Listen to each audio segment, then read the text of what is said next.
मैं ताज मोहम्मद रहमतुल्लाह खाकी कॉलोनी में रहना इदार और सरकारी अलकार अवतार जिन्होंने लोग इन्हें लोगों बेच की है कि जड़े लोगों बेची दी है कोई उन्होंने लोगों की है इस सरकारी ज़मीन तो मैं दरख्वास्त भी DCO साहब को दी है DC साहब को उसने मार की है पटवारी को गई है गिरदावर को सारे को होके गई है फिर उन्हें काम अजा तक नहीं किया उन्हें है भाई तू अस अकस आन के दे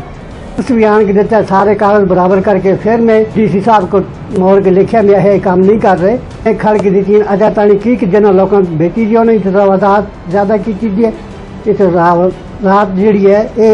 हटाई जुड़ा है गरीबा लोगों काने धमकाने उन्होंने बख्शे जिन्हें लोगों मिली दी है वहाँ के धमकाने जरे जाइए आस्ती हैं बस मोड़ के कंसा गवर्नमेंट आई करना आस्ती असी मोड़ के कंसा से मुकदमे लगे थे खबरदार असी ना रोज